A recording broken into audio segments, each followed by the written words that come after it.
From bureaus worldwide, this is FSN. Ollie Barrett there. Thanks, Ollie. Hope you've had a good old day, you. It's Wednesday, September 25th, 2019. Bit of a miserable old day in Salford. Very autumnal, lots of brown leaves on the ground. Very autumnal it is. Two brilliant guests for you this Wednesday. Look forward to your contribution as usual. You can do so through Twitter. This is your Richie Allen Show, broadcasting live right now from Salford in Greater Manchester. Richie Allen.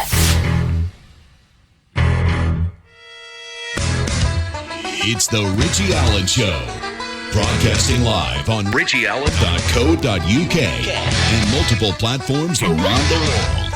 And now, here's your host, Richie Allen. The legendary publisher of the Trends Journal, Gerald Celente, joins the program in about 20 minutes' time. Brilliant man. The King of New York, accurately forecasting geopolitical and macroeconomic trends for decades he has.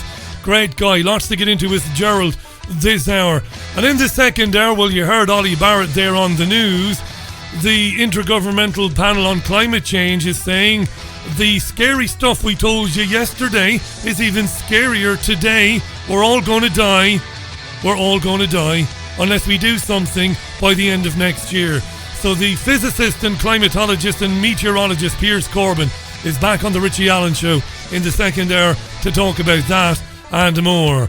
Fab Radio 2 here in the great city, triggerwarning.tv, my website of course, and TuneIn Radio. It's all happening.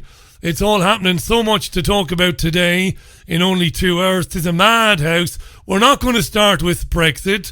We're going to start with something a bit different. The toy maker Mattel. So when you think Mattel, you think Barbie and Ken. Barbie and Ken. Mattel has announced today, it has announced, Mattel, a new line of gender-neutral dolls, claiming its research shows that kids don't want their toys directed by gender norms. What kind of fuckery are you? Oh, this fuckery, Amy. Mattel says the creatable world doll will be gender neutral, and it has been designed to be styled with short or long hair, or in a skirt, or in trousers, or both. Do you want to hear the ad? Here's the ad for the gender neutral creatable world doll.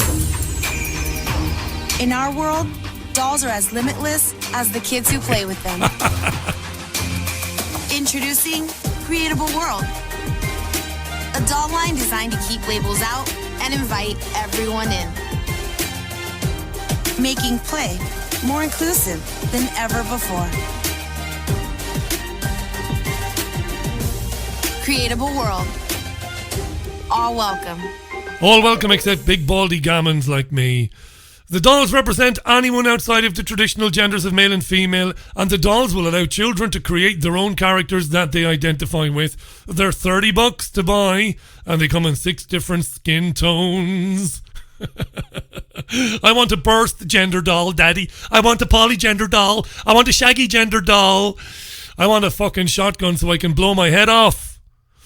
But there's some good news amongst the madness. A transgender man who gave birth to a child and doesn't want to be described as the mother on a birth certificate even. Start that again. A transgender man who gave birth to a baby but doesn't want to be described as the mother on the birth cert has lost his or her or its legal battle. Freddie McConnell wanted to be registered as the daddy on the birth cert, but a High Court judge ruled the status of mother was afforded to a person who carries and gives birth to a baby. Hallelujah! Hallelujah! Hallelujah! Oh, Jesus, a rare victory for common sense. Freddie, you might have a little bit of bum fluff on your chin now and you might think that you're a man, but you couldn't be because you gave birth to a baby, Freddie. Therefore, you are a woman, and on the birth cert, you should be named as the mother. Yes! Yes! Oh, Christ, eh? Who needs it? I mean, who needs it? Another chorus of Handel. I just made Handel up, I have no idea. the Messiah. Right. So there you go. So tough cookies, Freddie. If you gave birth to baby, you've got to be mummy. Understood, lass. MPs returned to the House of Commons after the Supreme Court ruled that prorogation was null and void. Right, you know all about this. I'm not going to spell it out for you. They were told to get back to work by the Supreme Court by Lady Hale with the spider brooch. The Attorney General Geoffrey Cox, who gave the government the advice that they could prorogue, he said that government acted in good faith, but he attacked the Parliament, called it a dead Parliament, and challenged them to have the gumption to call a general election. Here's Geoffrey Cox. This Parliament should have the courage to face the electorate. But it won't. It won't, because so many of them are really all about preventing us leaving the European Union. But the time is coming.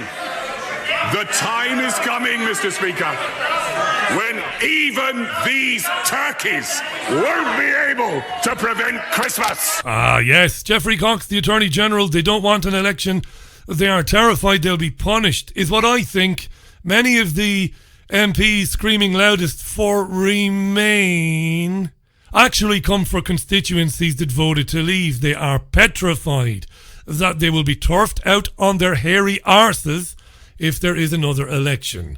Cox said he gave the government advice that he believed to be sound, and that the Supreme Court had, with their judgment, or the Supreme Court had with its judgment, it had made a new law, which means forevermore the judiciary can interfere in what had always been a parliamentary matter.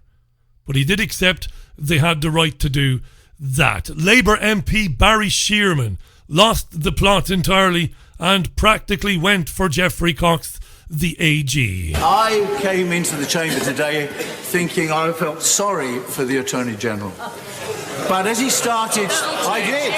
Fair enough. But every word he has uttered, no shame today, no shame at all. The fact that this government cynically manipulated the prorogation to shut down this House so that it couldn't work as a democratic assembly. He knows that that is the truth. And to come here with his barrister's bluster to obfuscate the truth, and for a man like him, a party like this, and a leader like this Prime Minister, to talk about morals and morality is a disgrace.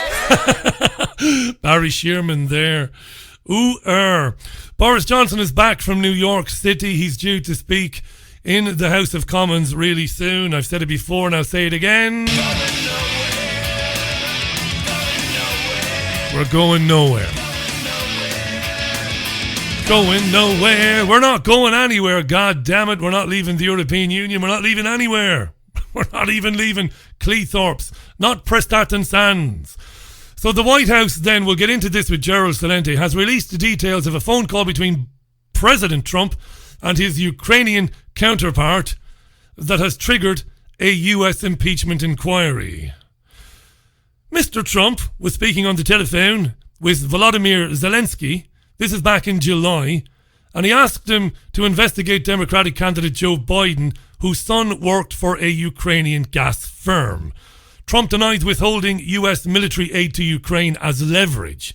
This is the question. Was there a withholding of aid? Yes, there was, in fact. Was Trump somehow hinting that the aid would be withheld unless he was assisted in his attempts to smear Joe Biden? Well, who knows? The Trump-Ukraine phone call is part of a whistleblower's complaint. Cordelia Lynch is a Sky News reporter based in DC. Here does Cordelia give you the juiciest bits of the transcript. Here's Cordelia Lynch. Mr. Trump says, Mr. Giuliani is a highly respected man. Giuliani's his private lawyer. He was the mayor of New York City, a great mayor, and I would like him to call you. He goes on to say, I will ask him to call you along with the Attorney General. It goes on to say, there's a lot of talk about Biden's son, that Biden stopped the prosecution, and a lot of people want to find out about that. So whatever you can do with the Attorney General would be great. Biden went around bragging that he stopped the prosecution. So if you can look into it, it sounds horrible to me. Now, what we're hearing Republicans tell us today, Kay, is that there's no evidence of a quid pro quo in this. But Nancy Pelosi, the Speaker of the House, tried to get ahead of that yesterday, saying there doesn't have to be to show that Donald Trump committed wrongdoing here. Ultimately, it will all come down to tone and possible subtext. We know that Donald Trump talked about US supply to the Ukraine and how much they'd helped them out, and then goes on to ask for a favor. Now, some will see something malign in that isn't overtly spoken but is certainly suggested. Others won't see anything. We've got Republicans telling us today that he was perfectly right to ask the Ukrainian leader to look in to a corruption investigation. Yeah, that was Cordelia Lynch speaking there from DC. Nancy Pelosi, the Democratic Speaker of the House, who looks very well for 114. Nancy is thrilled. Here she is. The actions taken to date by the president have seriously violated the Constitution, especially when the president says, Article 2 says I can do whatever I want. For the past several months, we have been investigating in our committees and litigating in the courts, so the House can gather all the relevant facts and consider whether to exercise its full Article 1 powers, including a constitutional power of the utmost gravity, approval of articles of impeachment. And this week, the president has admitted to asking the president of Ukraine to take actions which would benefit him politically. The actions of the Trump presidency revealed the dishonorable fact of the president's betrayal of his oath of office, betrayal of our national security, and betrayal of the integrity of our elections. Therefore, today, I'm announcing the House of Representatives moving forward with an official impeachment inquiry. Yeah, Trump says it's a witch hunt, and we'll talk more about that with none other than Gerald Celente real soon. Can't wait to chat with Gerald again. Now, a good bit of journalism by RT. As children return to school in New York State, some of them are being refused entry to classrooms because of a new law on unvaccinated children. Here's the law explained. It's brief. Here's the explanation of the law. Chapter 35 of the laws of 2019 prohibits a school from permitting any child to be admitted to such school or to attend such school in excess of 14 days without sufficient evidence that the child has received all age-appropriate required vaccinations. Right, couldn't be simpler. Couldn't be more tyrannical either, I would say. So RT went out on the streets and spoke to some of those parents who choose not to vaccinate their children. Needless to say, those parents are mightily unimpressed. Why is it they don't want your children in school? The reason they don't want my child in school is because they're mandating and pushing people of faith not to have a religious choice, which would be me choosing not to put vaccines into my body because they have aborted fetuses cells, they have pork in them, they have heavy metals, they have so many things that don't belong in body that God give. We've all been healthy without vaccinations. Our grandparents have been healthy without vaccinations. There is no... Big epidemics and people died, and that's why they had vaccines. That is propaganda. That is propaganda. That it's a narrative that the pharmaceutical companies would like you to believe. There have been 445 or many, many more deaths from the MMR vaccine. That is like hundreds of percentages more. You don't think that the vaccine is preventing more people from dying from measles? Actually, what is happening is that many people who are fully vaccinated get measles and mumps. It's brilliant to see those women, those parents, they're so well informed about the vaccines and why they choose not to administer those vaccines to their children. It is tyranny. I know it loses its impact, doesn't it? The word tyranny, we use it so often. But to tell people you can't bring your children to school because they haven't been vaccinated, and to try and convince them that black is white and left is right, you know, by telling them that unvaccinated children represent some sort of threat to the vaccinated. Well, it's pure mad is what it is. Pure mad. Ricky Emmett there on Twitter. How you doing, Ricky? Ricky doesn't mince words on Twitter. Barry Shearman is his local MP in Huddersfield. Barry, says Ricky, is a wanker, Richie. Don't pull any punches there, Ricky. But then again, it would be like the pot calling the kettle black, wouldn't it? Hi to Dawn Alexander. How you doing, Dawn? Thanks for the clip. I'll check it out a bit later on. Or the meme. Hi to Chris Hickman, to Andy Newman, to Paul, to Joe, and to everybody else listening to the programme live right now. And to Marcio Duarte. How you doing, Marcio? Nice to know you're listening. Marcio is a follower of Gerald Celente, and he's looking forward to hearing the great man speak with me in a few minutes' time. Before that, though, we do like a bit of virtue signalling. Neil Sanders has ruined it for me, though. He said to me last night, did Neil? He said, when you complain about virtue signalling, you are virtue signalling by very nature of what you are doing. Good point, Neil. But I'm going to virtue signal again. We love Nikki Campbell, who presents The Breakfast Show, co-presents it with a woman called Rachel Burden on BBC Radio 5 Live. Monday to Friday from 6 a.m. on BBC Radio 5 Live. We love Nikki. Recently, Nikki said that he always looks out for Britney Spears. I don't know how Britney feels about that. That Nikki Campbell looks out for her. But a bit of virtue signalling from Nikki today. I'll play the music, even though it's not a countdown. I'll play the music, because I'll play the music, right? It's not a countdown. But Nikki is talking about Greta Thunberg. In fact, it's not from today, it's from yesterday morning, but I couldn't play it yesterday because I couldn't download it. Nikki was talking about Greta Thunberg. And Nikki Campbell, BBC presenter, remember, in the last couple of days, the BBC has admonished its own for editorialising. Emily Maitlis has been slapped in the arse. Naga Munchetti slapped in the arse for doing that which no objective journalist should do on national television or radio, and that is editorialising. Which means what, Richie? Which means commenting. Which means taking a point of view on one side or another. They shouldn't do it, but they do it all the time. Nikki was in fine form yesterday morning. Here he is talking about Greta Thunberg or whatever the bloody hell her name is. I don't know what her name is, and I don't give a shit. Here's Nikki Campbell. He was very upset because people say nasty things about Greta, Nikki Campbell. And Greta Thunberg told a gathering of world leaders they have failed to act on climate change. Such a powerful, impassioned speech from the 16-year-old Swedish activists. She's, for some people...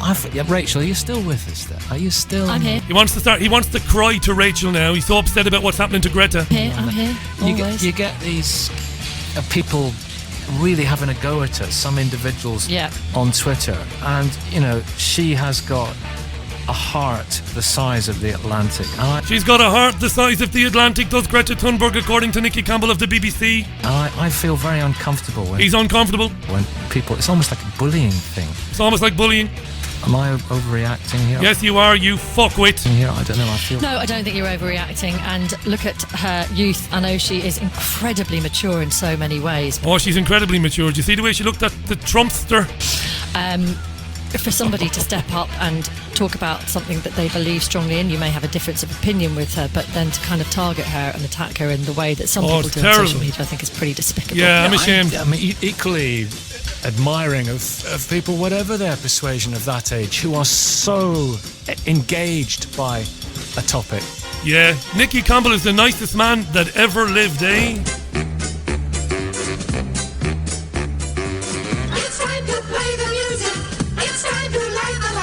Yeah, it's time to play the music, it's time to light the light, it's time to kick out all the Muppets tonight. Welcome to the Richie Allen Show, by the way. The time is 22 minutes past the hour.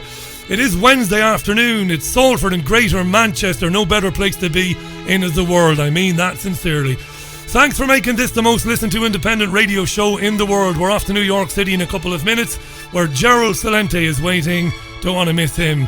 And Piers Corbyn will be on in the second hour talking about climate change. Yes. How you doing? Welcome to your Richie Allen Show, by the way. Music from The Verve on the Richie Allen Show. The time is exactly 26 minutes past the hour. Let's get straight into it. The White House has released details of a phone call between Donald Trump, the president, of course, and his Ukrainian counterpart, Volodymyr Zelensky, the call allegedly taking place on July 25th, where Trump allegedly asks even the Ukrainian president to investigate Democratic candidate Joe Biden, whose son worked for a Ukrainian gas firm. This is all over the place today. Calls for the impeachment of the president, or at least the beginning of proceedings to look into the possibility of doing that. It's making the news here in the UK as well. The president, Donald Trump, says it's a witch hunt. There's nothing to it. It's the call itself turned out to be a nothing call. To discuss that and plenty more, let's welcome back to the programme the publisher of the outstanding Trends Journal.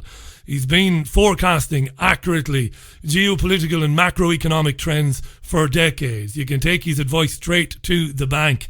I think of him as the King of New York. He's a hilariously funny man, but he's always on point when it comes to these issues. Great to welcome back to the programme our great friend Gerald Celente. Mr. Celente, welcome back to the programme. How are you? I'm fine, thank you. Thanks for having me on. We just had a International Peace Day party up here in Colonial Kingston for our Occupy Peace movement this past weekend, and it was great. And actually, a fellow that lives over there in the UK, Richie Allen, Kenny Young, who wrote Under the Boardwalk. Ah, right. Very interesting. And so he came up for the party as well. So yeah, and that's my passion is peace, and nothing's going to change until we have it. There's an amazing energy around you, my friend. We've never met physically, we've never met face to face, but you've got an amazing energy about you, positivity, a vibe, and you're hilariously funny. It's not a good day for me to talk to you because I've got a terrible pain in my side. I really do, honestly. I said, I've got Celente coming on. Mr. Celente, this is not good. He's going to make me laugh. Listen, before we talk about Iran and the journal, and you and your colleagues have been on to this before anybody, let's talk about this developing story, which might be a story, it might be nothing, about the phone call with the Ukrainian president and the discussion about Joe Biden and his son. Should we read anything into this, Gerald, or is it just nonsense? Well, you know, we have the Trends Journal has now gone from a quarterly to a monthly to a weekly. And we just put it out yesterday. So it went out before this, and we addressed the issue, right? You've been getting it, haven't you? Always, and you can check that I open it and I do read it. I always get it, thanks. So we did the story on, this allegation of the impeachment charges. And we had written, by the way, back when the United States launched the overthrow of the democratically elected government of Ukraine, I think it's back in 2014, and all of a sudden, Hunter Biden and a Heinz boy, the Heinz 57, the ketchup people. Indeed. Yeah, they got that company there. All of a sudden, now they're involved with one of the biggest oil and gas companies in Ukraine. Come on, what are you kidding me? This happened by accident? So anyway, that's what we wrote about back in 2014. So now fast forward to now. This impeachment thing is a waste of time. It's a waste of energy. It's as inconsequential to we the people as the Russians hacked into the DNC without providing one evidence of truth, not one shred of evidence, and it went on for what, 2.5 years? And we're still hearing it? This will mean nothing. And if they impeached him, then it has to go to the Senate. And the Senate is Republican. The Senate would convict him. You need 2/3 of the Senate vote to convict him. This is a total waste of time. It's never going to happen. Irrelevant. Yeah. So they're masturbating in public like they always do. They're politicians. Parasites. Google it up. There's plenty of things. Sorry, Gerald. There's plenty of things to criticize Donald Trump about. He's a disgusting human being. And you know this, right? So I wonder about this. Won't this, which is, I agree with you, the way you've characterized it, it is nonsense. It can't possibly succeed. All it will do is mobilize Trump's supporters who should be looking at some of the things that you've called Trump out for doing in the past. But they won't. It'll just re-energize them in their belief that he's some sort of deep state fighter. You got it. You hit it. You nailed it perfectly. Wow. And look who we're talking about that he's attacking. A piece of low-life, crappy, garbage, murderous, lying little boy who never worked a day in his life, been sucking off the public tit, Joe Biden. That's who you're worried about? And so if it is just to mobilise his base, and for some people that will be the reason, but for others it won't be. Pelosi's not stupid. Well, maybe she is stupid. Well, maybe she is. But she must She's a know. moron. She's an imbecile, like Diane Not So Feinstein, like Lindsay, did you come out of the closet yet, Graham? Like little Mitch McConnell, like Sucky Chucky Schumer. They're all ignorant pieces of garbage, crap, stupid, lying freaks, fools, and lie. They're disgusting. Hey, put them in the class of your Boris Johnson and multiply it. And multiply it. So Pelosi is stupid. Pelosi doesn't understand that it won't go anywhere. And Pelosi could... No, they're politics. They do this because they're crazy people. It's the same reason why people start wars. They're psychopaths, sociopaths, narcissists. If a psychologist could go on for weeks. And by the way, I remember speaking to you back in 2014, you called the coup in Ukraine. I remember speaking to you about, what was her name? Was it Victoria Nuland? Yeah. I remember you talking about her and Kerry and what was going to happen there. You called it right down the line. This is nonsense. The only little thing about this that is interesting is this notion that Trump hinted that military aid might be held back from Ukraine unless he got his own way. Or is there no merit to that story either? You know, Trump is a bit stupid as well. Maybe Trump did give the impression to the Ukrainian president that we'll hold back your aid unless you give me the dirt on Biden's son, or is that just nonsense? No, he may have done that. You know, I mean, this guy has a track record of, you could look at it. You know, I know people, he had one of the things he used to do when he build all these places, the contractors get paid, the third. At the end of the job, you get your money. And he'd always screw them out of their money at the end. This guy's a track record of doing this. That's who he is. He's a guy born on third base and thought he hit a home run, an arrogant guy and a narcissist. So he'll do anything he can to advance himself. But again, this is not an impeachable offense. No. How about impeaching a low-life piece of garbage crap for blaming Iran for being the worst terrorist organization in the world? How about impeaching them for that? How about impeaching them for blaming Iran to sending them missiles into Saudi Arabia? Oh, our allies. How many people did they behead this year? What did they do to Yemen? Let's not talk about Yemen. It's only the worst humanitarian crisis on earth. And the Nobel Peace of Crap Prize winner Obama and Trump sold them all the weapons to slaughter those people. And stood by. Let's not talk about that. Let's talk about low-life Biden and the Ukraine call. Did that surprise you yesterday, Gerald? Gerald Celente is our guest, by the way. Trendsresearch.com. Look, Google the Trends Journal. I recommend it, and I can't recommend it highly enough. It's gone weekly, accurately predicting and projecting what's going to happen financially and politically and militarily for years. Track record, terrific stuff. It's important stuff. Were you even surprised yesterday by the tone of, this is the guy who campaigned for president saying that there would be an end to intervention. Interventionism would end. We can't be doing this job, the world's police. We have to leave people alone. Were you, I know you knew that was nonsense, but were you even surprised by the conviction of him yesterday, the tone, the words he used, the strength of his conviction when he was speaking about Iran? Because it made me think that escalation with Iran to the point where we might be launching planes that might be firing on targets inside Iran might not be that far away. What did you think when you were listening to that yesterday? BS has its own sound, and that's what I was hearing from him. He's called Iran, he's gone off after them so many times.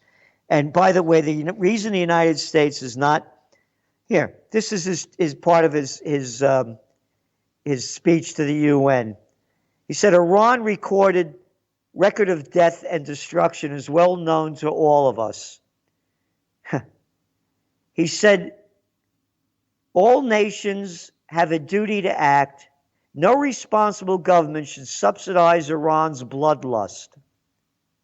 Iran's bloodlust? Oh, yeah. Look what they did in Iraq. I mean, Saddam Hussein has weapons of mass destruction. How about America's bloodlust? Trump. Oh, you mean bloodlust? That guy, Gaddafi, has to go. I want him out of there. Oh, Obama's bloodlust? Oh, yeah. Oh, how about Syria?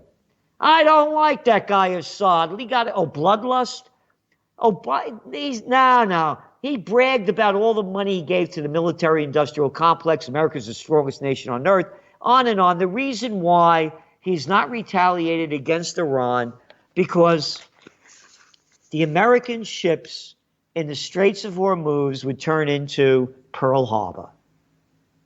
This is not the Libyans, it's not the Iraqis, it's not the Syrians, it's not the Yemenis, it's the Iranians. These are the Persians. They've been around for a long time, very intelligent people, an advanced society that's been brought down by their government, of course, and the United States sanctions primarily. The sanctions are an act of warfare. And the same thing they're doing to Venezuela. Can you do me a favor? Briefly? Can you explain to my listeners how the sanctions affect the ordinary people of Iran and Venezuela? Because you know this, my friend. You've been around long enough. You've done every television and radio show in the world. We use these terms like sanctions, but a lot of people really don't understand what did they mean and how did they affect the working Joe? Well, all right. The economy has to build. The economy has to grow. The economy is shrinking because they can't sell oil, which is their major export. They're prohibiting other countries from doing business with them, so they can't come and sell cars, open plants, do anything. They're banned. So it's the people that suffer, and the imbecile, moron, low-life piece of murderous garbage crap, the Repulsivkins and Democrats, and you got them over there. Yeah.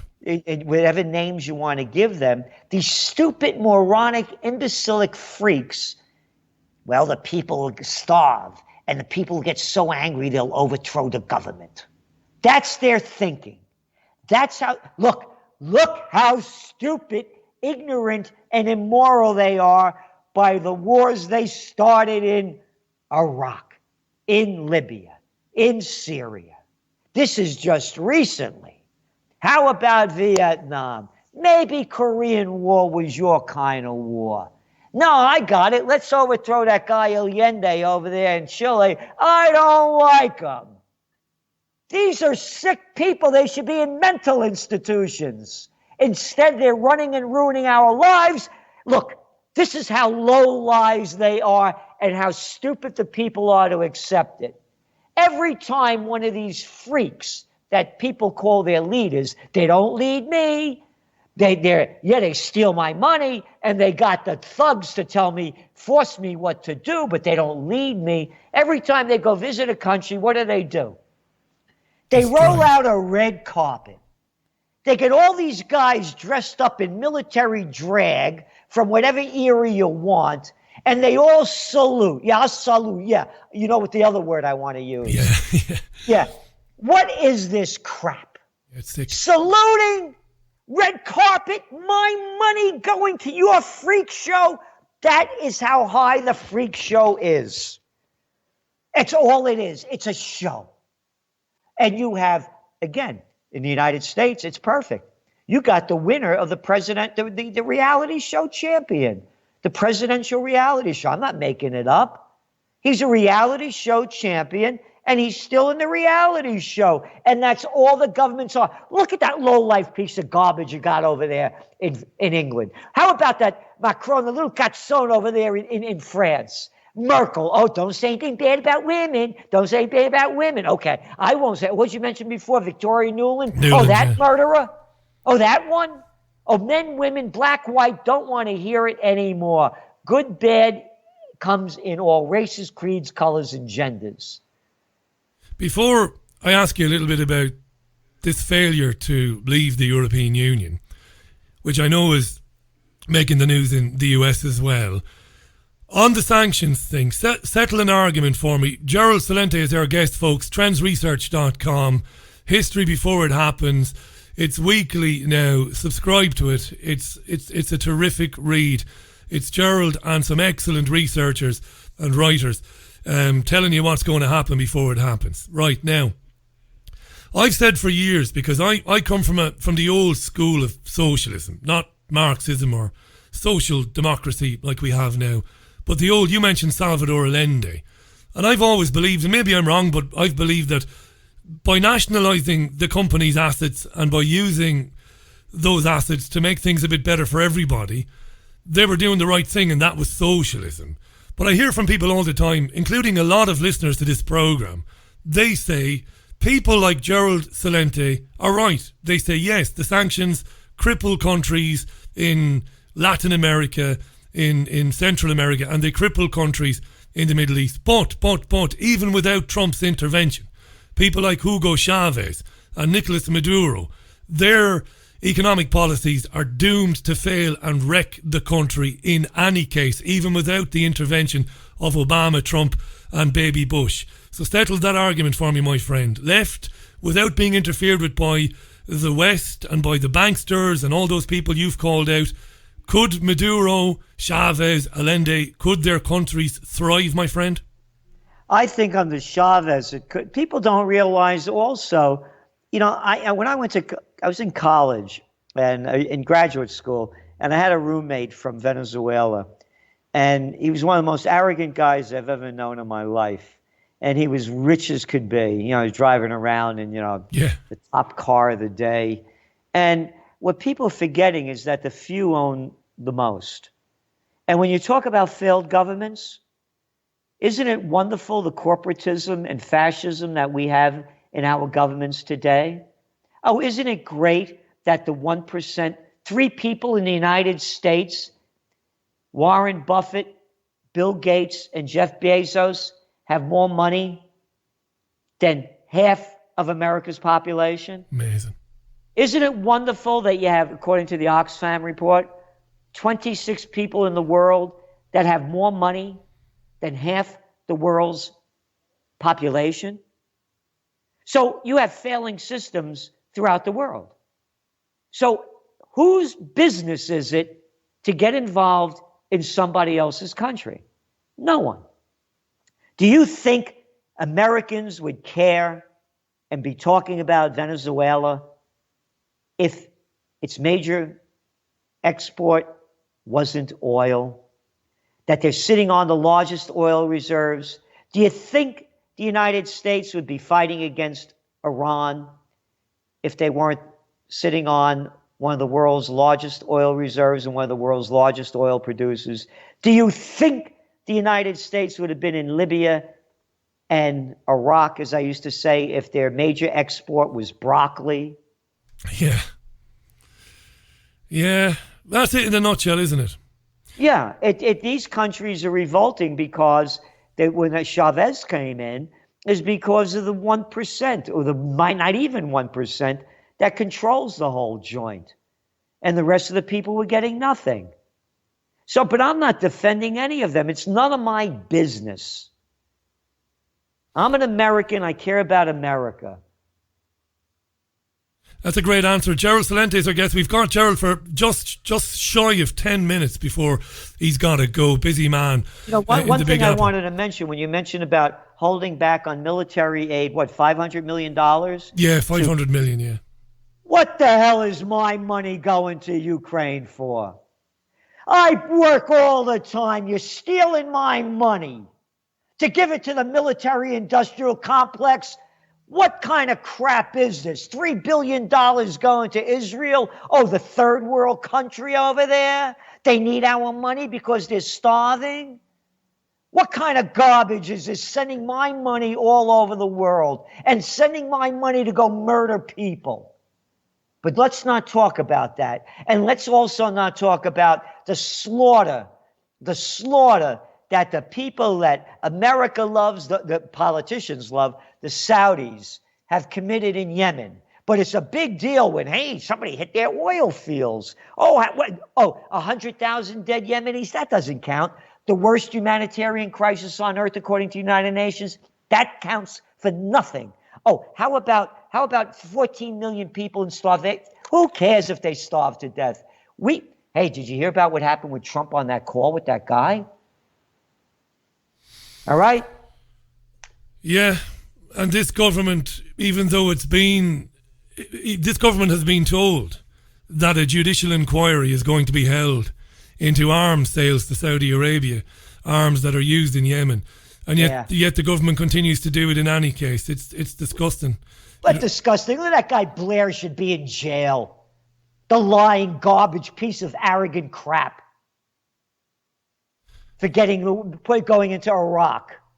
If it wasn't for him, if the UK didn't support that lying murderous piece of shit, George W. Bush, we would have never gone into Iraq.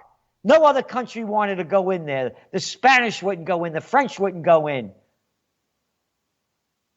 And what an arrogant piece of garbage that little boy is. Oh, and by the way, Blair boy, I'll tell it to your face, as I will to everybody I call out. Unlike the cowards that send others to go fight and die for their sick minds. Poor people's children. It's poor people's children, isn't it? It's the worst off in housing estates, as we call them here in the UK, where they don't have any options. They're rounded up and told, join the army, it'll be brilliant. And before they know it, they're taking antipsychotic medication to help them sleep at night because of the things they've done. We have 20 veterans a day, 22 veterans a day in the United States committing suicide. No way. Yeah. That's why I launched Occupy Peace. I want peace. Without beauty, elegance, there will be no, you cannot create that in atmospheres of fear and terror. And it's just destroying the whole planet. Or climate change. What is climate change? You're lucky to be alive when World War III starts. They're poisoning you every day with the crap, the poisons they're throwing into the earth, into the air, into your food that you're eating every day, and you're worried about climate change? You're going to be dead before the climate changes. But don't fight against that. Don't fight against the wars. Don't fight against the chemical poisoning that they're dumping on us continually. Fight against climate change and make a big deal of it. It's hysterical, the coverage, isn't it? These prophecies of doom in 20 years and rising sea levels. Do you know this afternoon, Gerald, we've had economists on national television. This is the truth. Like yourself, I would never claim something unless it was true. We've had people today, wealth managers, telling people in the UK, the day of buying coastal properties is over. You are not to buy coastal properties because in 25 to 30 years, that land is going to be swallowed by the sea. And I don't believe there is any evidence to support that whatsoever. That's just my opinion. Yeah, again, it's a thing, it's out of control. When all else fails, they take you to war. I have forecast several months ago the greatest depression. It's going to happen. You're looking now, the wealthiest people in the world, over 50% of them are taking measures now to protect their wealth. People are talking, more and more people, recessions coming. Not a reset. The depression just doesn't happen overnight. It goes from recession to depression. This is going to be worse than the greatest depression. You think countries have a migrant and refugee crisis now? Go back to 1930s when the Depression happened. There were 2 billion people on the planet. We've added 5.5 billion people. When this thing goes down, people are going to be trying to escape from Africa, from South America, you name it, because the Middle East, because the violence, the corruption, the poverty. It's going to be uncontrollable. 5.5 billion more people. Can I ask you a quick question on that? Sorry to interrupt you. Can I ask you a quick question on that? Because I know you're busy. I know you've loads to do and you've loads of other people who want to talk to you. Is that one of the reasons why bank branches are disappearing off the face of the earth, to make it impossible for people to get their money? We learned the other day that card payments, contactless payments and card payments have surpassed cash transactions for the first time. That's happened. And I am a bit of an old conspiracy theorist, as you well know, and I wonder, does somebody who knows that this crash that you've predicted, and you've predicted all of these recessions, I've been speaking to you for years, you've predicted all of these crashes, 2008, you called it, are they determined to make it more difficult for us to get access to our cash, do you think? Yeah, of course they are, and that's the other thing. If you have gold, they're going to try to take it away from you. There's no question about it. They're going cashless society. They want to know every penny that you spend, where you spend it, and how you spend it. They want it. And that's what they're doing. They don't want you to have cash. And the people, and now as we go more and more into the digital age, the younger people are used to it. Yeah. You know, like you said, we're old timers. You know, it's different for us. Yeah. But they're in a digital world, so everything is, you know, it's in the cloud. They don't care if it's in their hand. I saw a young man, and I'll let you go now, Gerald. Thanks for coming back. I saw a young man. It was the first time I'd seen this. I know it's been around for a couple of years, but I was in a supermarket the other day and I saw a young kid. I live near a university, so I think the kid was a student. I saw him using his phone instead of his card at the contactless thing. He touched his phone to pay, and I thought, Jesus, Mary, and Holy Saint Joseph, this can only end badly, you know. Oh, no, you go to China, that's all they do. They hardly use cash. They all use their apps. It's a whole different, they're going cashless. And that's why one of the things, that's why you're seeing gold so strong, is that the smart money is getting more and more into it. The central banks bought more gold last year than they have in 50 years. Listen, I want to thank you for coming back. The Trends Journal is published weekly. I'm lucky enough to get a complimentary copy. I'd pay for it, by the way. I'd be happy to pay for it. It's terrific. Go to trendsresearch.com. Thanks for being you, mate. I'm not soppy. I mean that. It's great to have you on the programme. Thanks for speaking up for people who can't speak up for themselves. I really appreciate that. Well, thank you, and thank you for all that you do. I really appreciate that. Have a brilliant day, Gerald, and thanks to your staff for sorting this out as usual. I really appreciate it. Bye for now. The brilliant Gerald Celente, live on the line from New York City. Trendsresearch.com is the website. If you haven't checked it out before, check out the journal. And this thing about him accurately predicting this stuff, this is true. I've known the man for years and years and years. I've read the journal. It's uncanny. You know, there's a team there with him of economists, you know, former politicians, former bankers, whistleblowers. It's terrific stuff. Trendsresearch.com. Or watch Trends in the News on YouTube. Do check that out as well, Trends in the News. It's 5 minutes to the top of the hour. And Jean Ann has been listening and threw in social crediting. Absolutely right. Becomes easy. In fact, it becomes very simple to implement a system of social crediting when people don't have access to their own wealth, to their material wealth. If they can't get it, if you can't go and get it, if you can't go to your local branch and say, I'm a bit worried about what's going on, I'd like to close my account, please. How would you like that, Mr. Allen? Would you like a cashier's check? No, I'd like it in 10s and 20s, please. Right? I'm not advocating that, by the way. I'm just saying.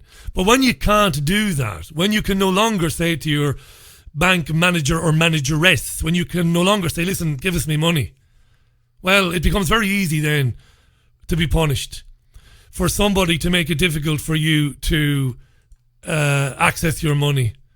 You know, these are mad times, aren't they? And as Gerald said there, they're talking about impeaching a guy, even though whether or not he deserves to be impeached on this occasion is irrelevant because it wouldn't succeed anyway. And they're not talking about the Saudi slaughter, the Saudi Holocaust of 100,000 Yemenis, aided by the UK government, who gave officers to the Saudis to stand in the control rooms to make sure that they used the weapons properly on innocent people. That's not being discussed. Trump saying that the Iranians have a bloodlust when Iran has never attacked a country or hasn't done in over 4 centuries. Nobody's talking about that. Nobody, except a tiny fraction of the independent media. What difference does it make? 3.5 minutes to the top of the hour. Piers Corbyn will join the programme real soon, and we'll talk about the latest scaremongering, because all week, every day has trumped the previous day's fear-mongering stories. Today we're being told that we've only got till the end of next year. This is the new thing. Today they've said we've only got till the end of the next year to change our ways, or we're fucked. What does that mean? What does it mean? That next year no more red meat, no more aircon? They've already said we need to have our aircon at 19 degrees in the winter. Well, I'm a strapping young man of 44 with me big baldy fucking head on me. I'm not cold. I can probably survive that. But there are millions of people in their senior years who need the house to be warm in the winter. What's going on? David tweets, Citizen 7634827, you are sentenced to 3 days no payment capabilities. Yes. That's where it's going. You heard that bit of audio last year that was recorded by, I think, a BBC guy who was in China, and he was on one of the fast trains, I think, and he heard that spooky announcement about no loitering, no standing inside the terminal, no doing this, no doing that, be a good fucking citizen, and all that crap. You know, one of the best films of all time, it mightn't be the best acted film of all time, but you know, when I went to Salford University, postgraduate, and I had a great time at Salford Uni. When I went there, we had a lecturer who talked for about 2 hours on Demolition Man. Wesley Snipes, Stallone, Sandra Bullock. Watch that film again, Demolition Man. It's imperative that you watch it, because we're nearly there now. People terrified to say anything or do anything now, because of it might have them attacked on social media. It might cost them their job. It might cost them their friends. People not expressing themselves. It's just fucking crazy. Talked about this on the newspaper review this morning. Jean Ann brought it up again earlier on. The Man City player who's best mates with a I don't know what he is. Bernardo Silva. I don't know what he is. Is he Brazilian? Is he Portuguese? Is he Spanish? I have no idea. But anyway, his best mate is Benjamin Mendy. And he sent him a tweet because he saw a picture of Benjamin when he was a little boy. Benjamin is black. And he sent him a tweet of a picture of little Benjamin alongside a cartoon character, a mascot for a food brand. Racism, racism, racism. Ban him. Fine him. Suspend him. I think people are being put into a state of perpetual fear, and it's multifaceted, it's multi-angled. It's not just all the stories on the news about the terrorists that want to kill you. It's not all the stories, about wars. It's not all the stories about knife crime. It's not just that. It's stories about racism and how this guy lost his job, or how this guy should be fired, and how this guy... Unbelievable. Never has there been a time in human society when human beings have been attacked in the way they are being attacked. And it's not exclusive to any one ethnicity. It's everybody. There's never been a time like this in human history.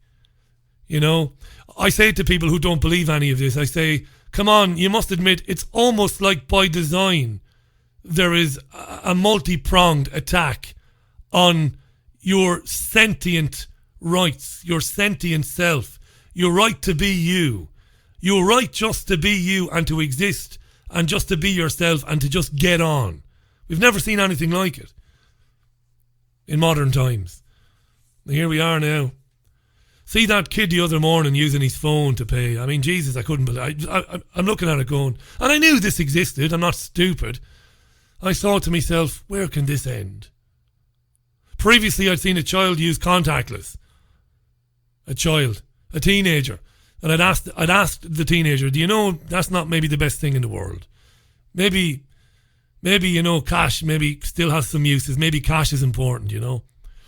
Anyway, we're a minute past the hour. This is the Richie Allen Show, of course, for Wednesday, the 25th of September 2019. Trendsresearch.com for more on Gerald Celente, of course. Piers Corbyn. I might have said Piers Morgan earlier on because I do that all the time. I'm getting old. It's the sort of thing you do when you get old. You make mistakes. You don't know what you're talking about. You don't know what you're saying. So Piers Corbyn, the physicist and meteorologist, will join me in about 5 or 6 minutes' time. And we're going to talk about these latest apocalyptic prophecies. You know, the latest stories about how we're all going to die unless we make drastic and immediate changes to how we behave, to how we live. It's all happening. We're going to take a wee break, a very wee break. Going to have headlines from FSN very briefly. We'll have a short break. When we come back, some more of your comments, and then we'll get Piers Corbyn on the line. How about that? I think it sounds like the plan anyway. The Richie Allen Show on Fab Radio 2 in Manchester, triggerwarning.tv, TuneIn Radio and richieallen.co.uk. Ollie Barrett at FSN. From Feature Story News in London, I'm Ollie Barrett. The White House has released some details about a phone call of President Trump's that's led to an impeachment inquiry. There have been angry exchanges in the UK's Parliament after its suspension by the government was ruled unlawful. A new UN report warns the impact of climate change on the world's oceans and frozen regions is more acute than ever before. And Tanzania has summoned a WHO representative after claims there's been a cover-up of an Ebola outbreak in the country. Cheers, Ollie. Thanks very much. Piers Corbyn, as I said, just to reiterate, do send any tweets, any comments you have for Piers through to me at Twitter, at Richie Allen Show. Piers will be delighted to hear from you, I have no doubt. Weatheraction.com, by the way, is Piers' website. That's weatheraction.com. I'll be back with you in about 90 seconds' time, so don't go anywhere, please. Renowned healer Mark Byersky travels the world to find the most unique and powerful crystals for self-healing. Since the ancient times, crystals have been used as healing tools. They hold a natural healing vibration and are highly charged in positive energy. Mark teaches how to channel the universal energy and transfer it to the crystal to activate its healing power. Each crystal is used for its unique ability to target a different physical or emotional challenge.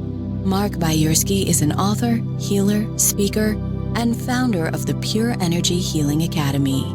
He shares powerful messages of inspiration and healing on his daily YouTube videos, reaching millions worldwide. Mark's crystals, healing oils, and incense sticks are most sought after by other healers. His collection is available online at www.markbyersky.com. His work is presented through Lemon House, a company that creates and curates consciously made gifts. Welcome back to the most listened to independent radio show in Europe. It's your Richie Allen Show. Yeah, hi to Rich, who says, Richie, I wonder when the 3 seashells are going to wipe our arses for us. Yes, that was a wonderful bit of film making, wasn't it, in Demolition Man, when Stallone wanted to go for a number 2 and there was no toilet paper except 3 seashells. That's right, and they giggled because he was so primitive and didn't know how to use the 3 seashells. Very good film, that. William says Facebook now has a system where people are labelled on pages as top fans, and in groups everyone is labelled. For example, top fan, new member, conversation starter. I couldn't help but think about the coming credit system, says William. Thanks, William. Hi to Patrick Vidian. Laurie Hatfield, how you doing, Laurie? Nice to know you're listening. Richie, it's absolutely by design. Meanwhile, sheeple keep on grazing. Yeah, it's not their fault, though. It's not their fault. There was a time when we knew not but BBC, Channel 4, Sky, Fox, CNN. There was a time when that was the limit of our news experience, or the limit of our news gathering, right? Hi to Bizzy, who's sent me a clip of Black Mirror, the airport scene. Very good show, that, and that episode is very important. Lovely. The coming credit system, the social credit system, yeah. Hi to Mwinga there as well. To Suddy. How you doing, Suddy? And to everybody else who's listening. Hi to Patricia. How you doing, Patricia? Love listening to the great Gerald Celente. I will be brave and ask him, the Ukrainian call aside, what does he think of Trump's total disregard of the emoluments clause? Yeah, I didn't see that, Patricia. My apologies. I only saw it now. Apologies for that. I would have put it to him, of course. John Byrne says, don't tell Barack Obama he just bought a beachfront mansion in Martha's Vineyard for $15 million. Thanks for that, John. And to everybody else who's tweeting as well today, to Susan, to Cartoon Drunk, to Diane. Diane says going into Iran would be a bad idea. They have some very powerful gas, air weapons, and their IRG are super well trained and driven by religious fervour, which makes them deadly. No pushover at all, says Diane. I would agree with you there. Gerald mentioned a Pearl Harbor scenario, didn't he? I think he did. Right, I'm going to take a tune. Morrissey, I think. I know I had some Morrissey the other day, but have some more Morrissey. Why not? To hell with it. This is The More You Ignore Me, The Closer I Get. And when we come back, I'll be joined by Piers Corbyn from London to talk about the climate fear mongering and Greta and all the rest of it. All right? Music from Morrissey on the Richie Allen Show. The more you ignore me, the closer I get. Welcome back to the programme. Are we there? Are we? We are there. Good. I'm just checking the line there. Listen, this is important. We know there was a UN climate summit this week. We know that.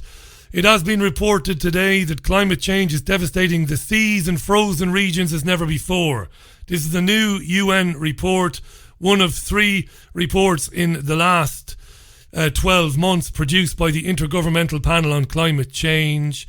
They are saying that waters are rising, the ice is melting, and species are moving habitat due to human activities.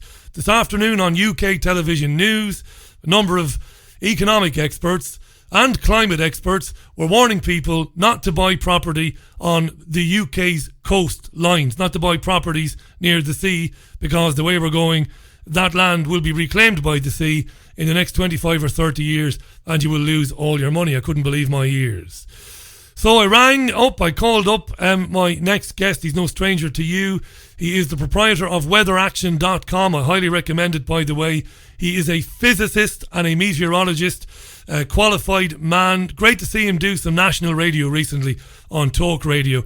It's on this issue, because we don't get any dissent on television or radio here in the UK. It's all one-way traffic. The climate is changing. We're all going to die. So it's important to get a bit of balance. Let's welcome back to the programme our friend Piers Corbyn. Piers, thanks so much for taking the call. How are you? Thank you. I'm very well. Good to have you on. First things first, you laughed out loud when I told you today that people were going on television warning investors not to buy property near the UK's coastal areas because, well, it's doomed.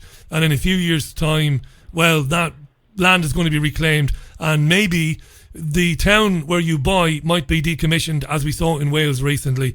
I couldn't believe my ears. What do you think when you hear that? Well, it is complete madness. It may be that helping some people, would-be speculators, buy those properties back when the values go down. But of course, the banks don't believe this.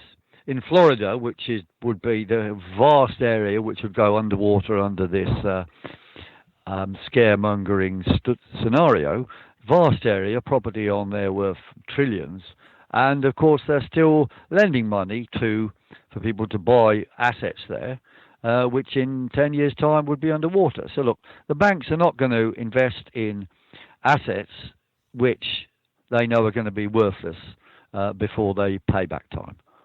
So it is nonsense. The whole thing is nonsense. The elite know it's nonsense. The money operators know it's nonsense. The banks know it's nonsense. So what we've been told by the BBC is a pack of lies. and it is designed to regiment people into something else, like further exploitation and doing what they're told. You see, the last time we had some young girl screaming in front of the United Nations, it was about supposed babies being ripped out of incubators in, I don't know which country it was. Syria, Iraq. In Libya, Kuwait. maybe, Kuwait it was, yeah, Kuwait. Yeah, Kuwait, okay. And then it was followed by a war. It turned out that those claims were untrue. And of course, this stuff is untrue. And it is, an international deep state operation to lead us into something. Now, I can't tell you exactly what they're doing, but one certain effect is that the World Economic Forum plan will get a green light. And this World Economic Forum green plan is to rip out money from the biggest corporations, presumably their pension funds, and spend it on huge projects to save the planet, which like more wind farms, more batteries, more solar panels. I mean, who knows? Any mad scheme will get money. But of course, what this is about is the banks grabbing the money and maybe spending half of it on mad schemes and keeping the rest to avert the coming banking crash. We talked today off air, obviously earlier in the afternoon. We talked about Fairborn in Wales. I couldn't get anybody to speak to me from Fairborn. I think they've kind of locked down. They still hold out some hope that they can change the decision to decommission it. Let me just very quickly remind our listeners what happened. It was announced this year that the town of Fairborn has been earmarked to be decommissioned, basically, at a great cost to the people who live there. This is a Welsh village on the sea, and they've been told that rising sea levels will basically destroy the town, and because of that, the town is going to be decommissioned, and everything of any use in the town will be taken out of it. That's what decommissioning means. I know you know this, Piers, but many of our listeners won't know. Yeah, sure. No, you explain it. Everything electrical, everything important, all the amenities that you need. And of course, these people won't get a red cent, and their insurers won't cover it. 850 people living there will at some stage be forced to leave their homes before any sea level rise threatens to wash away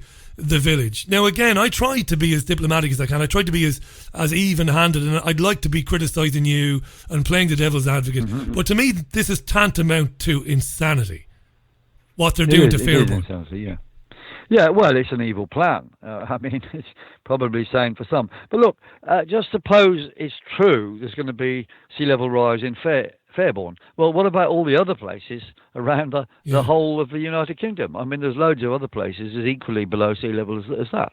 So, this is a test case for depopulation coastal areas, and quite possibly for introducing their mad scheme for rewilding, which is probably connected to it. But you see, also, suppose it is real that there is a danger. Well, what happened to the idea of a sea wall? I mean, we have in London parts of which are below sea level anyway.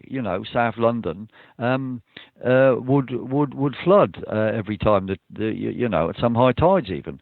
But of course, we do have a sea wall along the edge of the Thames to deal with high tides. Well, that could be done in Fairborn. You think that would work? If there was a real danger? Well, of course it would. Yeah, a 20-foot maybe.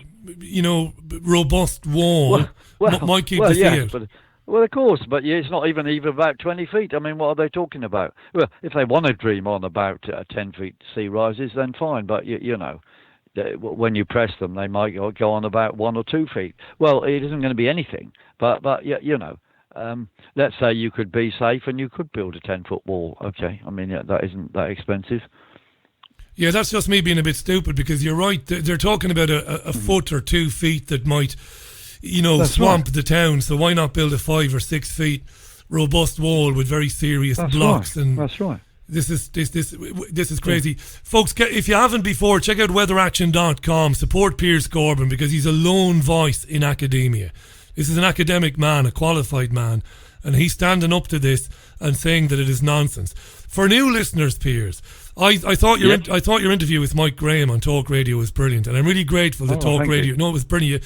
You're very eloquent and got your points across as only you can on this subject. But I was more impressed with the fact that they gave you the time to do it, and they treated you with a bit of respect, which is interesting. So for people who are listening to this through, because I'm lucky enough, I'm on a few platforms, and some of them are kind of mainstream type platforms, and they do believe in climate change. They believe in it, and they think that we're crazy and we're dangerous because we're basically comical alley people like you and me. We're pretending everything is fine when it isn't. Explain to them why these stories about catastrophic weather events in the next 30 years, that these stories are made up, or that the whole notion of man-made climate change is incorrect. Tell them in your own inimitable style why they're wrong and you believe you're right. Okay, well, the first thing to notice is that everything they predicted, all these extreme scenarios that would happen, in the 10 or 20 years following the year 2000, all of them have failed. They said we would see the end of snow in the United Kingdom. We've had more snow. Yeah. They said for America we'd see an increase in hurricanes hitting the land. We've had a decrease of hurricanes. They said the same would happen for tornadoes. We've had a decrease of tornadoes. They were talking about runaway warming all over the place, but there has been no runaway warming. They said in Europe we'd have earlier springs. Well, we've had later springs. So you see, all their stories are false. Now, that should be enough just to say, well, the whole theory is wrong then. But if you want to look at the details, I think there's really 2 points. One is about just the relationship between mankind's CO2 and nature's CO2.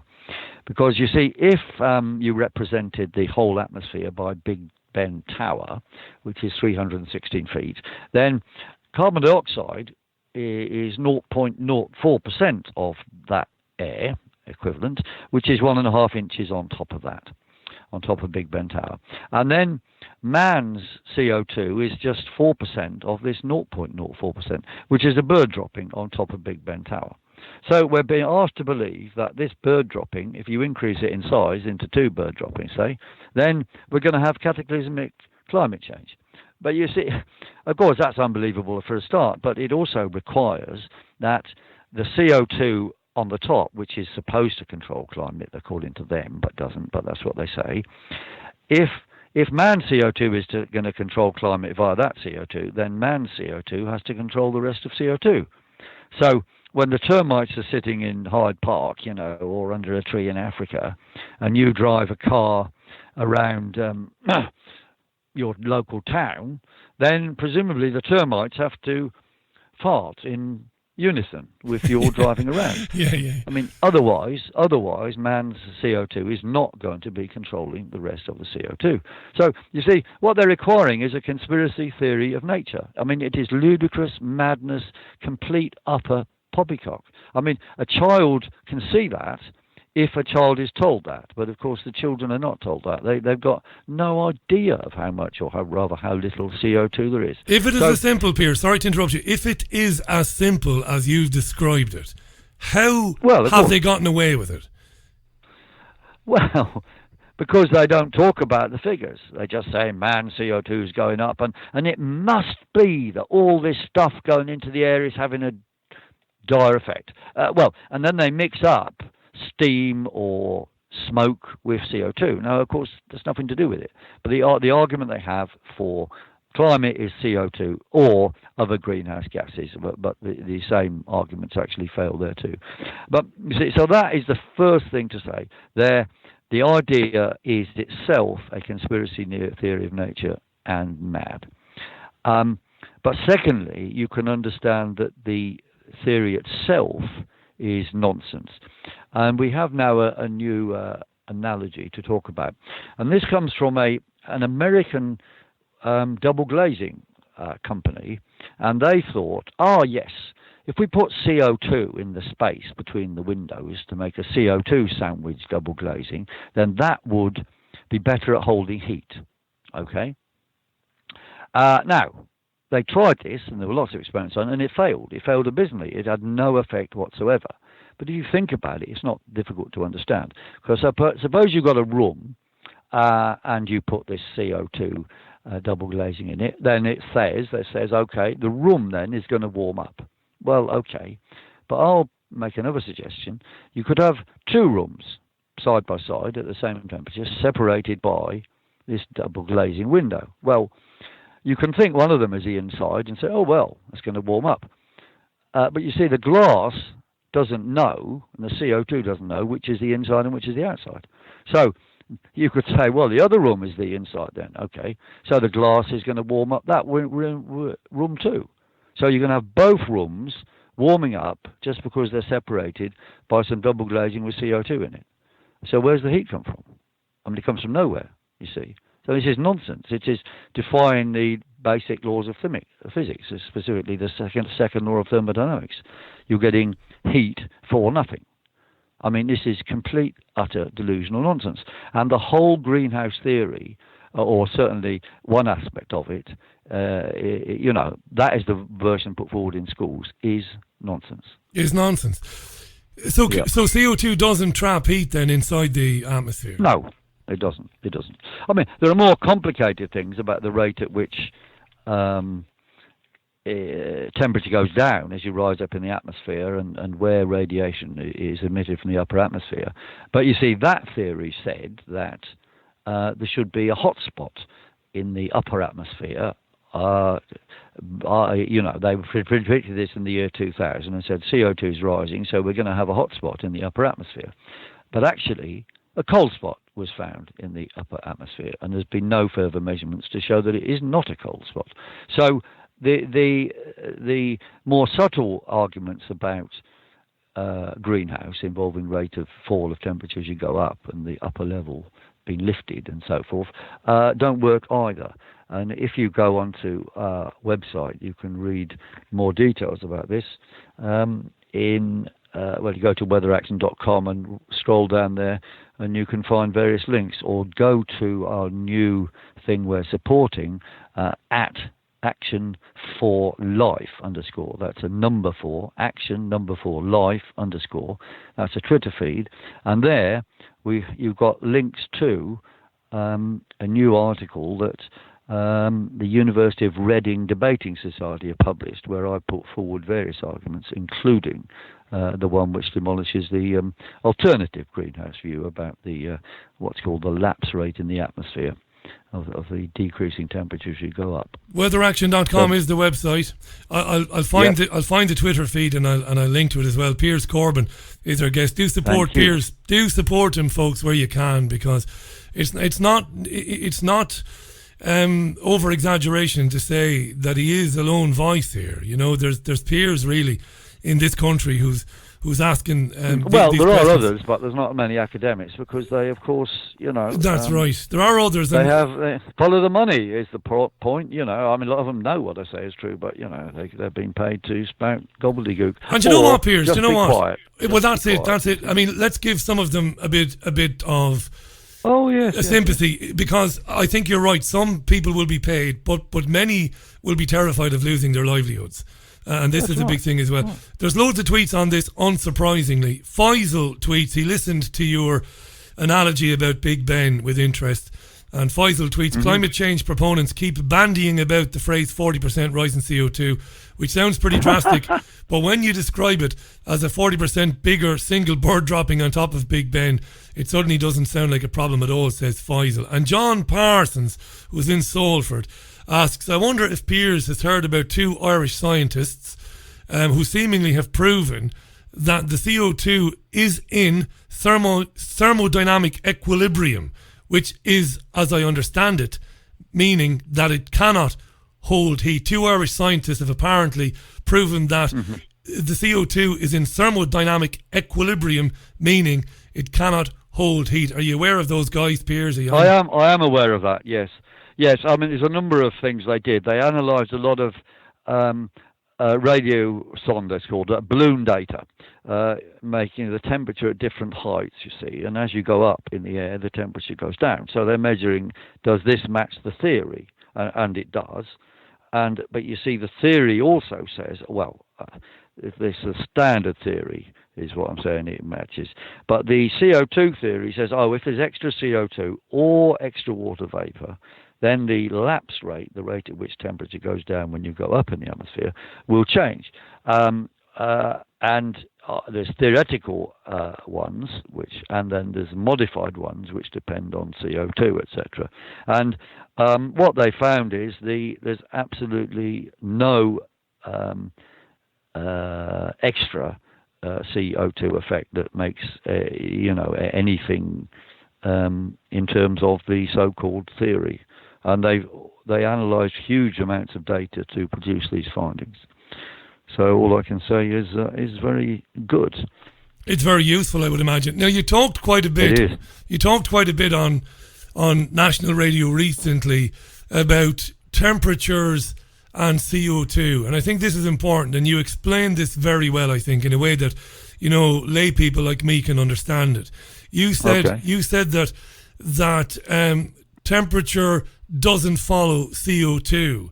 That it's actually the other way around. Explain that for our listeners. What does it mean? Yes. The actual data taken from ice cores and other measurements, but it shows that CO2 levels follow temperatures.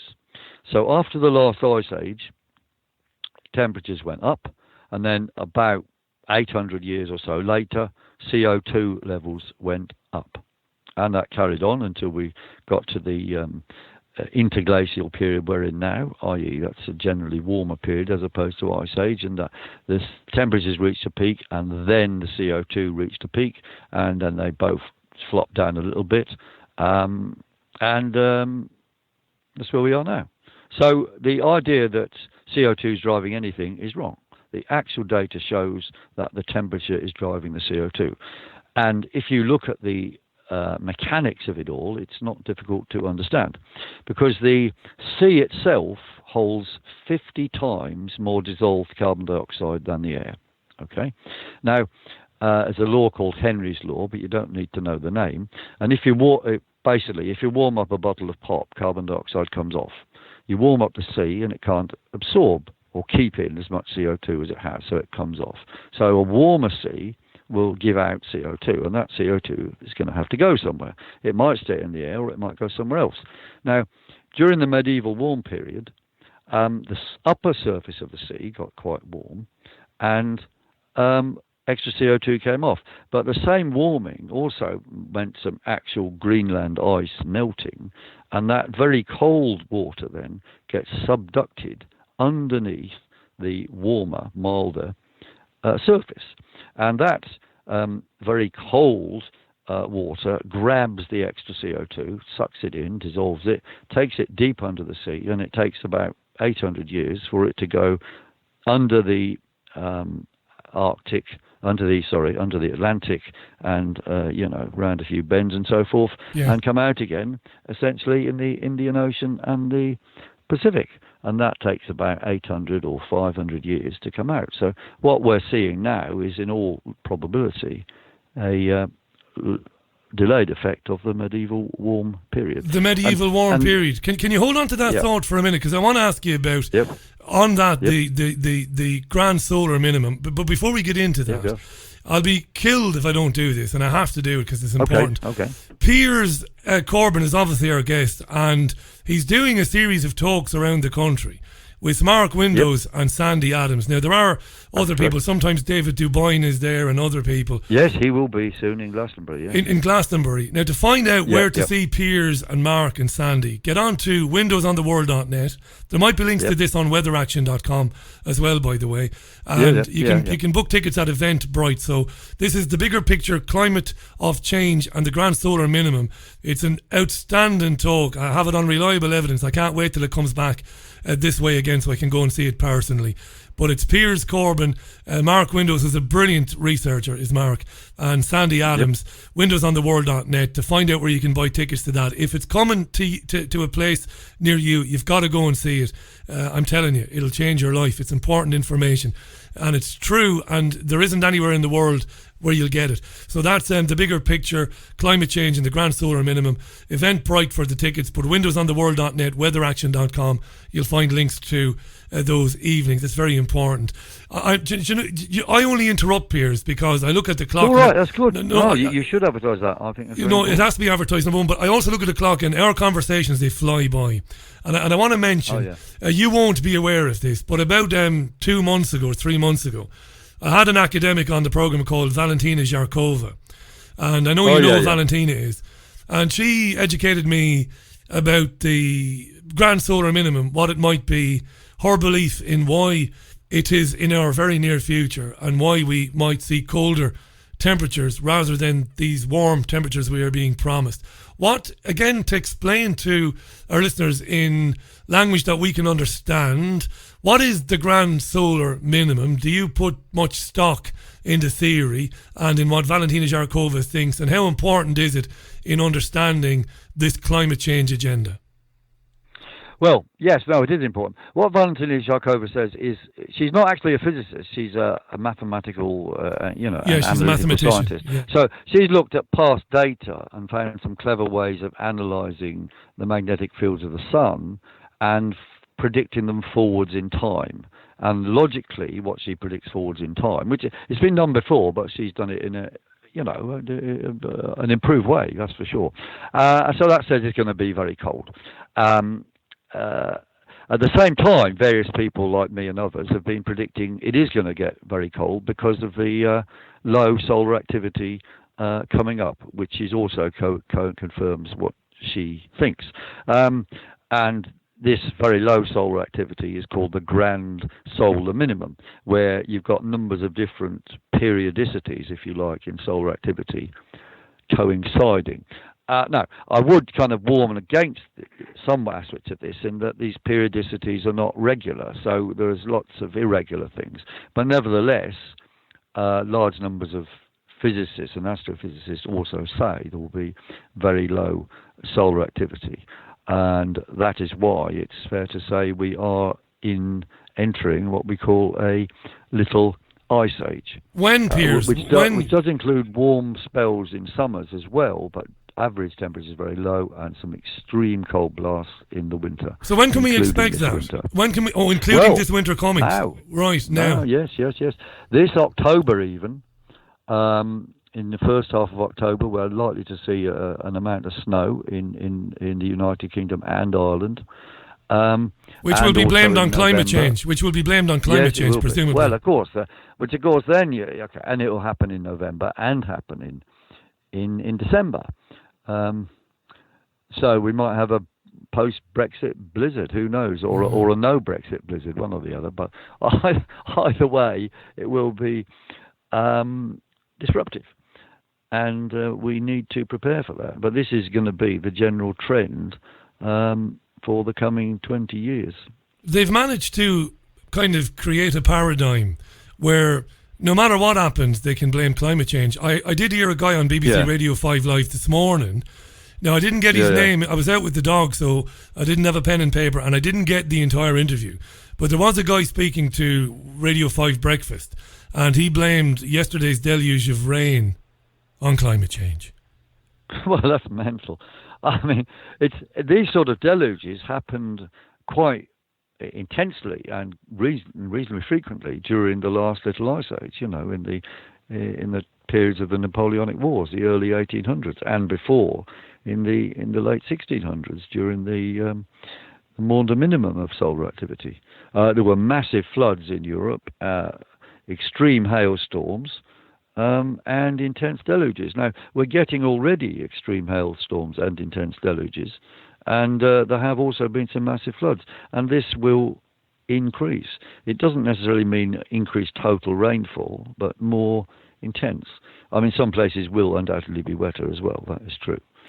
Let me just read a lot more snow. A lot more snow, and you reckon snow in October, and even there's no doubt. That's what we're saying for the United Kingdom now. I mean, cold rain in places, not necessarily snow everywhere, but snow and blizzards in Scotland and much of Ireland. Weatheraction.com. There's no need whatsoever for local authorities Well, I know it's not local authorities anymore. The water has been sold off to private companies. There's no reason why anybody should pay for water, right? But that's another bloody issue. No, I agree. I think the Irish solution not paying is right. Absolutely where's right. It come from? It comes out of the sky. Indeed. They've not manufactured anything. Antonio says... Now I think Antonio has rushed this tweet. He hasn't phrased it as well as he would like, but I'm going to read it verbatim. He says, ask Piers to explain the fact that the fact of IPCC added ocean temperatures to land measure on land to make those Virage models. Do you understand what he's trying to say there? Yeah, he's talking about data fraud. You see, they have what they call adjustments. And it's important to look at these adjustments and compare them with unadjusted satellite data or unadjusted surface temperatures. And their adjustments increase current temperatures and decrease temperatures in the past to make it look as if there's sudden warming. And it is fraud. They call them adjustments. Okay. Now, the so-called hockey stick graph of pretty uniform temperatures for the last 1,000 or more years, and a sudden increase in the last 30 years or so, that's called the hockey stick, because it looks like a hockey stick when you put a hockey stick on the ground with the end facing upwards. That has been proved by a Canadian court to be fraud. It was involving a libel case of someone criticising that graph and the author of it, namely Michael Mann. And Michael Mann took the case to court because he was accused by Tim Ball. He said, you should be in the state pen rather than Penn State, meaning Penn State University or the state penitentiary, right? Okay. Yeah. And anyway, Michael Mann was asked to show evidence that his graph was authentic, because Tim Ball said if you put random noise in the software, it always produced a hockey stick. So Michael Mann was asked to produce the proof and show his software and explain it to the court, but he didn't do so. So the judge said, all right, you're not doing that, you're failing to do that, so we dismiss your charge of libel, and we award all costs against you, and we refuse you any permission to bring the case back. Now that means, of course, this thing is fraud. Well, it couldn't have been any more definitive, that judgment. I agree with you. Let me just... That's right. Piers Corbyn is our guest, weatheraction.com. We've got Piers for 10 more minutes. Now, let's get to the meat of this. Okay. Greta Thunberg, look, I was going to ask you about Greta. I don't think there's any point in getting into Greta. I mean, we don't know what the kid is going through. She's a manipulated child. A manipulated child, yeah. I think people shouldn't be attacking her. They should be attacking her parents and her minders and the super rich who are paying for her to be shunted around the world and, write speeches for her to bleat out and, so forth. It's abuse. It's appalling. Yeah, it's uncomfortable to watch it, isn't it? Particularly when you know about the girl's background and the spectrum and the Asperger's. It's not good, and she's no villainess in this story. I think you summed it up there. I think she's being used, and that's right. The villains are David Attenborough, because look, if he's a rational man, he knows it's a pack of lies, but he also knows that his predecessor, David Bellamy, lost his job for speaking the truth about climate. Yeah, that's right. David Attenborough would lose his job if he pointed out the truth that this stuff is a pack of lies. And the BBC has made a deity out of a man called Brian Cox. And oh my God, yes. I look at Brian Cox, and I as somebody with a television and radio background going back years, I can understand why Cox was picked out of the herd 10 or so years ago to be made the face of science. Yeah. Because he's genial, good-looking lad, he speaks well, but he talks a lot of bollocks, doesn't he? That's not just about climate change, but about the world in general. And yet he's almost... That's right. Yeah, go ahead, Piers. Well, you should ask him that. You just give him the example of the CO2 envelope in double glazing. Ask him if he can explain that, and how come that American company went bust. Very good questions. Now there are two questions on Twitter. You won't be surprised by them. Yep. You've known Mark Windows for years. Mark has come on this program regularly, and he brilliantly puts forward a theory as to why all of this is happening, and why he feels that it's linked to some sort of oppressive agenda to transform civilization and human life, to change how we live, to make us more controllable. And I think he does an amazing job of it, and he backs it up with facts and with documentation. I have a lot of time for him. So I want to ask you about that. Is it, to your mind, some sort of sinister control agenda, this whole thing, to get us to weaponize the weather and to criminalize what would have been centuries-long, millennia-long kind of human behaviours, things that we would have done, burned fossil fuels, all the things we would do, eat meat, grow farms, use farms to grow crops, but also to raise animals.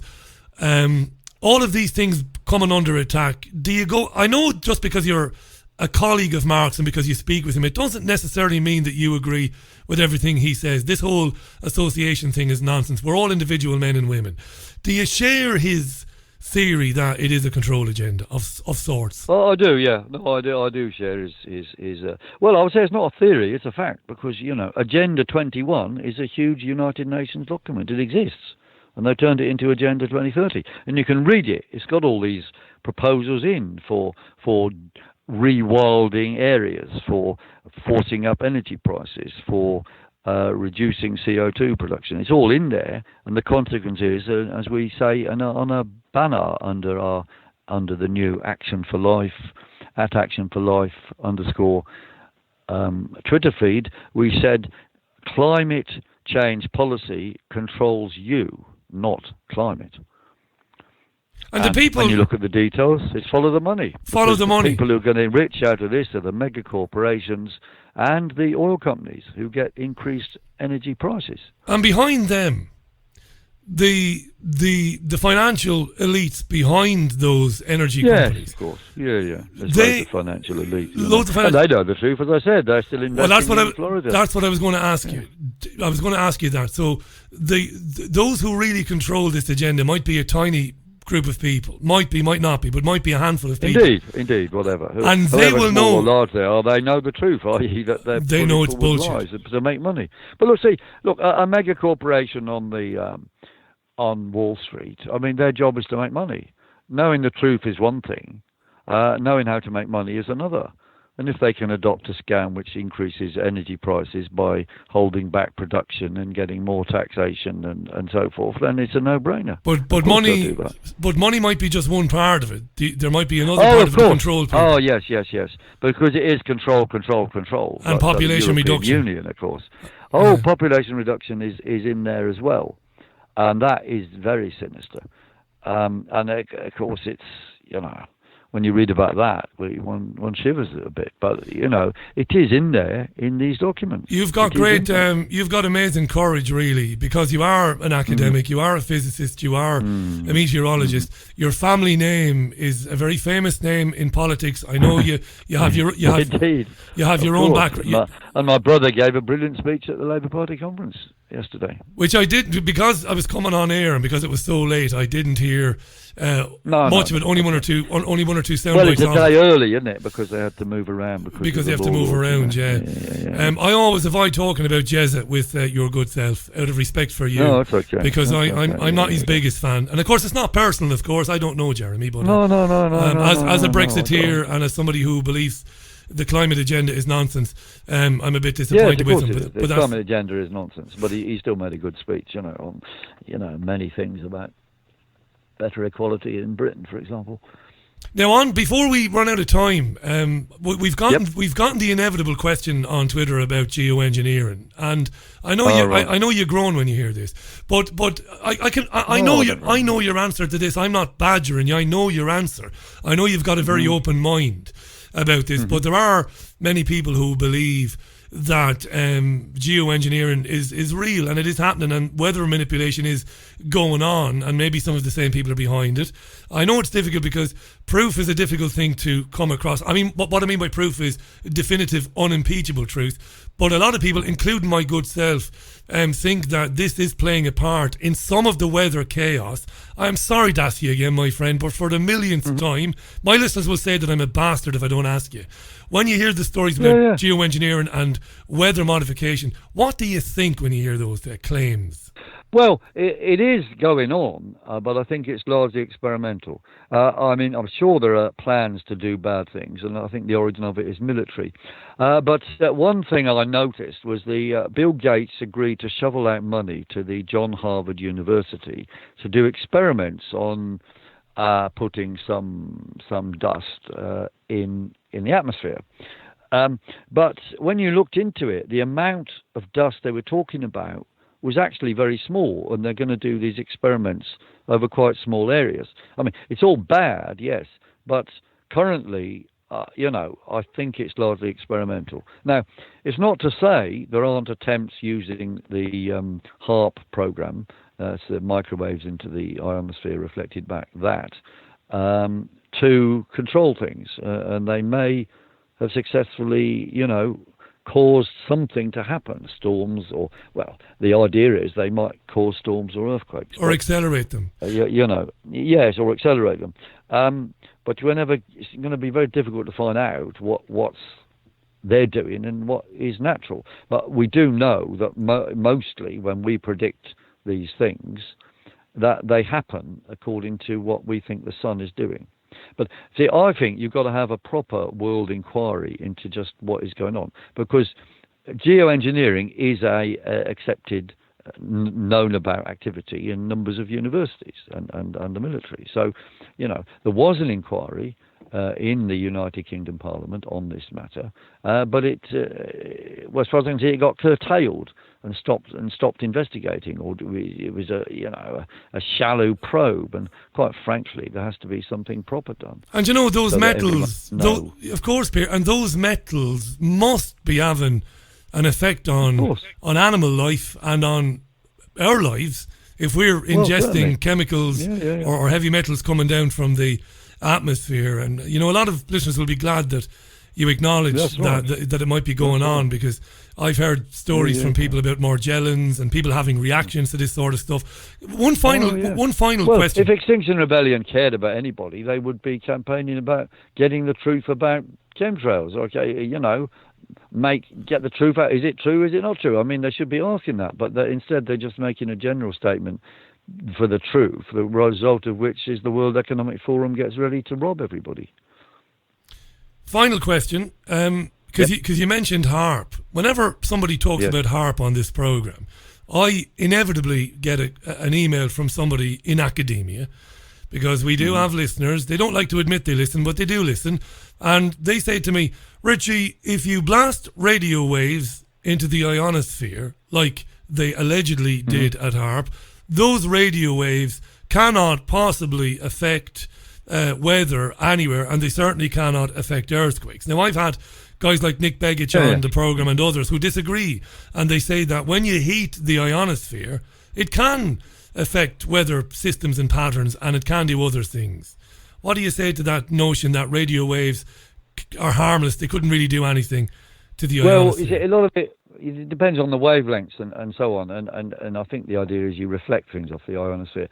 I have to say, if they're saying, look, it's a complicated issue, you can't just make a straightforward statement, I think that is true. I mean, the temperatures up there vary hugely. They absolutely do, and you can have big, magnetic disturbance storms, they're called, in the ionosphere, which result from big solar activity. Now, could you get something as big as that man-made? Well, see, that is a question, and I would say unlikely, but we don't still know. Might be possible to do something, or there may be things done that we can't see. That's all. There's certainly the military will try and use stuff, and it ought to be open out what they're up to.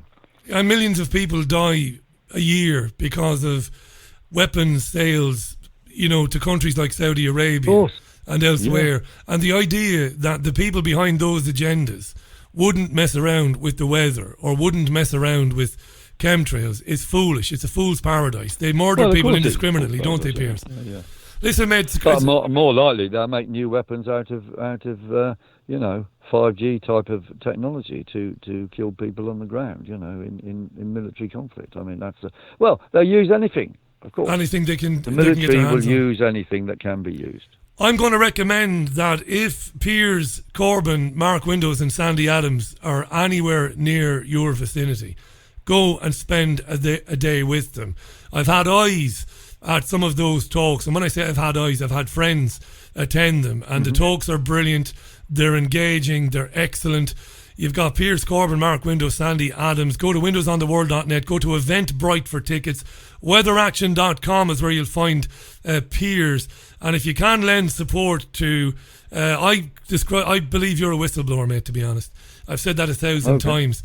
If you can support Piers Corbyn and help him out with the price of a cup of coffee or a few quid when you can, do it through weatheraction.com, because he's one in a million that has the courage to come out and speak about these issues and these agendas.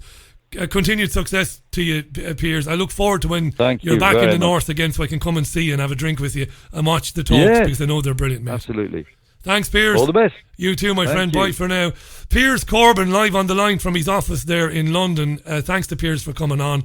And it is windowsontheworld.net, Eventbrite or weatheraction.com. If you want to go and see the talk, which lasts between 6 and 8 hours, it's a terrific talk. I've had as I said, I've seen little snippets of it, and I know a number of people whom are discerning people. They've gone to watch it, and I'm looking forward to them coming back up here to the Northwest, because I want to spend a day with them and watch it. You've heard Mark Windows on this programme before, so you know what I'm talking about. Big thanks to both our guests today. Thanks to you for tweeting, by the way. David says Piers should replace Jezzer. Yeah, that's right. Piers, I've only known Piers through radio and through Mark Windows, it must be said, in recent years, and I've never met him. But like myself, he's blessed with a bit of maturity.